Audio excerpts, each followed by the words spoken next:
Hi guys, ako na naman sa inyong FYP. Lunes na naman at ito ako ngayon, wala ako sa work dahil may kailangan ako asikasuhin para sa aking sarili. At naglalakad na nga pala ako papuntang bahay. At pagdating ko nga ng bahay, hindi pa pala okay yung sasakyan na gagamitin namin dahil hindi pa pala napapainit ni Daddy. At ito nga, inutusan niya ako para punasan yung salamin dahil naambon. Kaya lang, hindi ko na natuloy kasi nalakas na siya. So, binalikan na agad si Daddy. Ngayon, ako na naman kasi yung driver papunta dun sa pupuntahan namin. So, wala akong choice kundi mag-drive na naman ang aming sasakyan. At pagpasok na namin sa May Batangas area, dito nga pala tulog na si Tutoy, kaya wala akong gumagawa kundi mag-video na lang. Kaya ayan, makikita nyo siya, sobrang himbing ng tulog niya habang nasa biyahe. Kasama ko nga pala si Mami kasi parehas kami ng procedure na gagawin sa aming mata.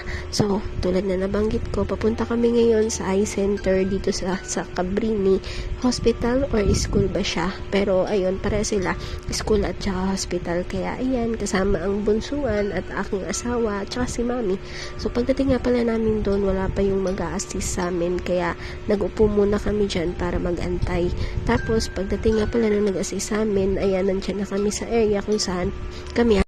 Nga pala guys, itong papagawa ko sa mata ko is ngayon ko lang gagawin, kaya kailangan naming mabusisi talaga yung magiging procedure niya.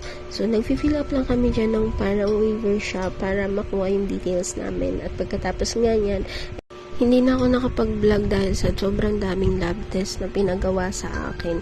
Kaya ito na lang yung nakuhanan ko ng video. Dito nga pala sa video na to is nagkukuha na ako ng mga salamin na pwede sa akin.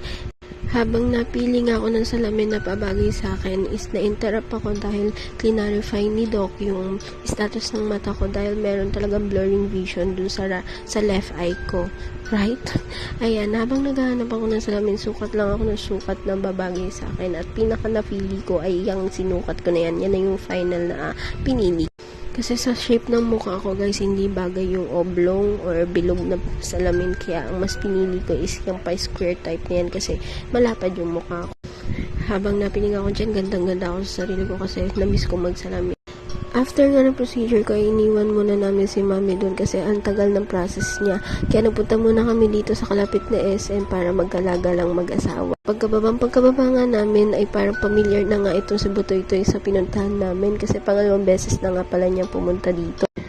Hindi ko alam kung excited ba siya o pagod na siya sa sarili niya kasi tahimik niya lang talaga niyan that time.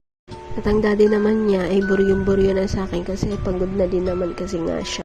Habang naglalakad nga pala kami, yung anak ko ipalinga-linga nga lang kasi ang dami niya na namang nakita. Nakalabas na naman siya ng